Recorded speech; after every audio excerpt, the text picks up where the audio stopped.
nangyayari niya. Eh, minsan naman, ang madalas sabihin, kausapin sila with enthusiasm, di ba? Na, oh no, baby, ganito, yan, gagawin natin yung mga baby.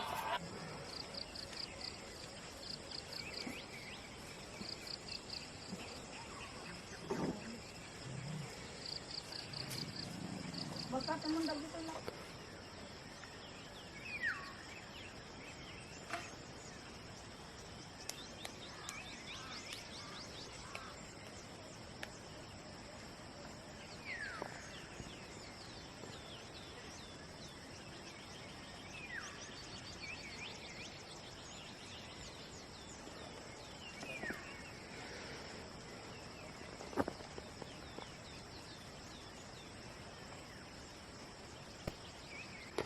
Siguradong matutuwa na naman sila Mang Carding sa mga pananim ko ngayon.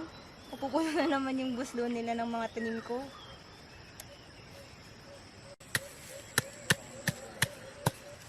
Ang hirap na nito kunin. Hindi matatapos sa pagtulong ang kaya kong gawin. Alam kong marami pa akong kayang gawin. Nagawa ko na dati, magagawa ko pa ulit. Hindi hadlang ang pagkakaroon ng kaunti na mapagkukunan para makagawa ng higit pa.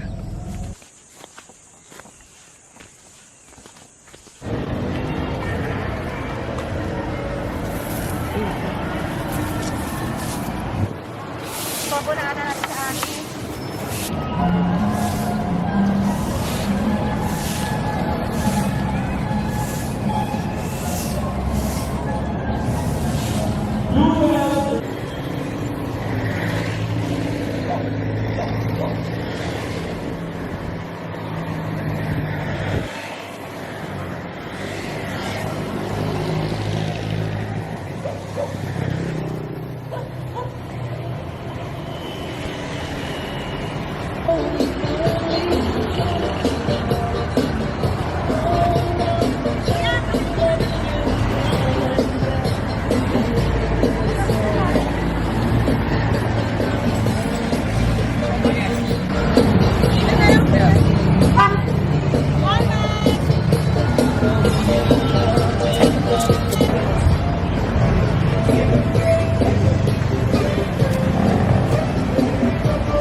Nakakapagod maging ganito. Araw-araw, paulit-ulit lang ang nangyayari. Pero hindi pwedeng huminto.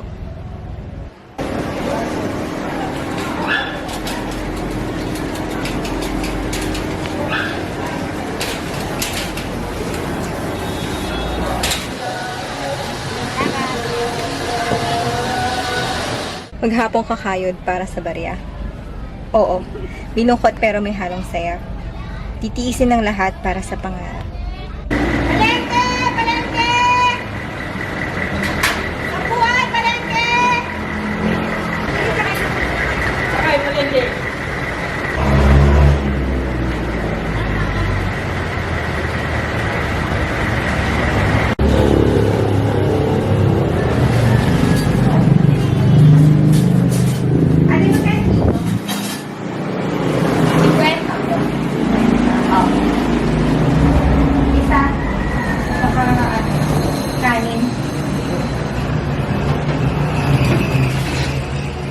Isa din.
Kaunti lamang ang meron ako noon, pero nagawa kong tumulong.